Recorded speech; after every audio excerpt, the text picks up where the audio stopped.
Hi everyone, Aaron here for Zollotech, and we're going to take a look at the Sony Xperia Z3v. I haven't used an Xperia phone pretty much since the very first, and I used that for maybe 30 seconds as a friend had one. So I thought I would take a look at this. I know it's been out a little while, but I haven't used an Xperia in a long time, and I really like the design of them and the specs of them, so I thought I'd take a look at them. So I wanted to give you my opinion on using the device since it has been out for a while. Now it's $99 with a 2-year contract, so it's pretty inexpensive for what you get. It's packed with features and specs, and let me talk about the design first. I actually really like the design. It's a glass front and a glass back.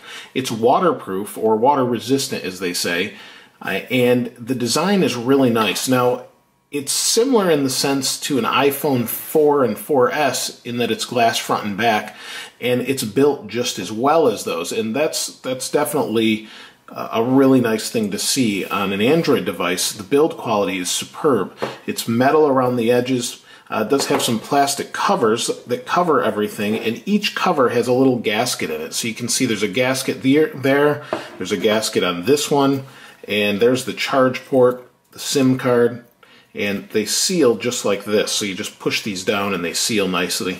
You've got an NFC marker here. On this side, obviously you've got Verizon badging all over it, but on this side you have your micro SD slot, so it is expandable, which is always nice. It's got 32 gigs of internal storage. We have a 20.7 megapixel camera on the back that records in 4K.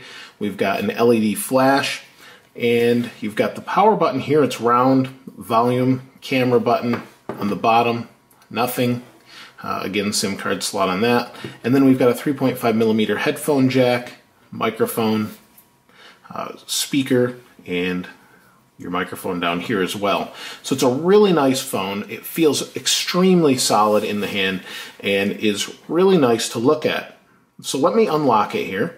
So you have Sony's Xperia experience over the top of Android, but it really looks pretty stock for the most part. You've got a few little things here and there. Instead of holding the home button and getting Google Now, you get Google Now and their little Xperia What's New media interface, and it's actually pretty nice. Everything's super smooth, and that's probably thanks to its 3 gigabytes of RAM and quad-core 2.5 gigahertz processor, and it also has a pretty nice Adreno 330 GPU.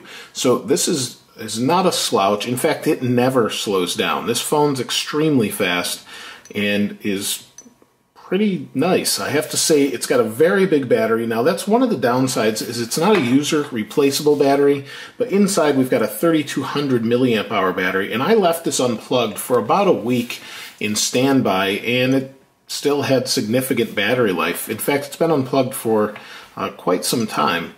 So let's take a look. We'll go to the settings, and we can go into the battery here. You can see the interface is a little bit different, but estimated battery time is 6 days, 8 hours, 19 hours in standby, so it's got a lot of life, and it's at 76%.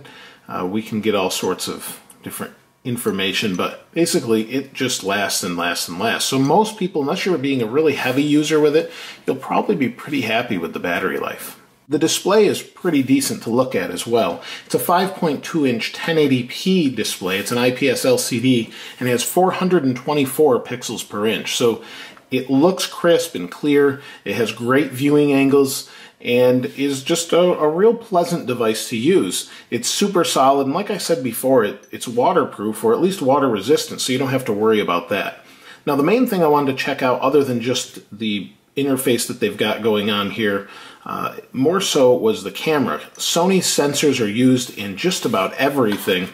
In fact, I'm recording with a Sony camera, but it's also, Sony sensors are used in iPhones. So they've just used a modified version of a Sony sensor and put their own software on it. So this takes pretty good pictures. It's right up there with an iPhone, except for in low light. You've got 20 megapixels, and you can see there's my hand. It's super clear, and the camera's fantastic except for low light situations. It gets a little bit grainy in my experience, and that's probably the only downside. But when you've got these huge megapixel cameras in a small area, and you can see here I took a picture of a soundboard that I've taken in many other pictures, and it's got some purplish tinting going on there, and you can definitely see that. This is actually a black board, so you've got that going on, so it didn't record it or take a picture that well, actually. Now, the only downside for right now is this is not running Android Lollipop, and Lollipop will be out on this eventually.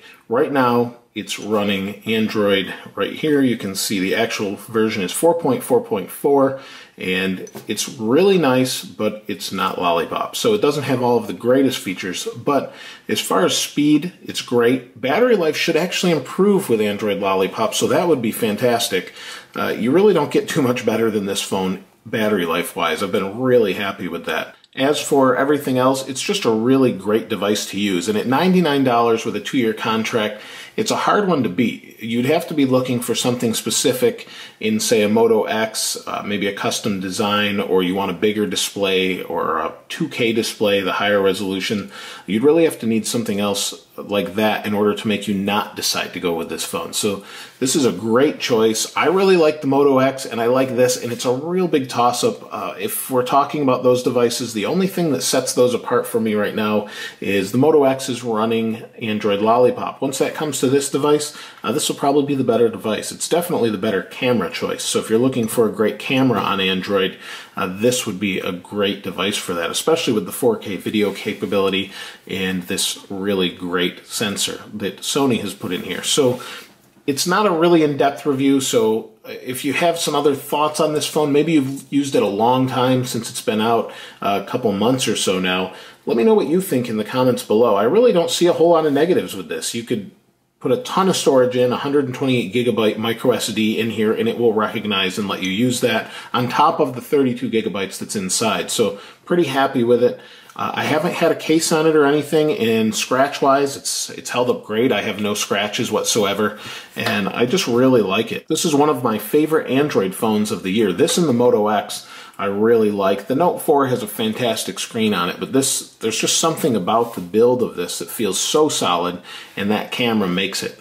So let me know what you think in the comments below. If you haven't subscribed already, please subscribe and like the video. As always, thanks for watching. This is Aaron. I'll see you next time.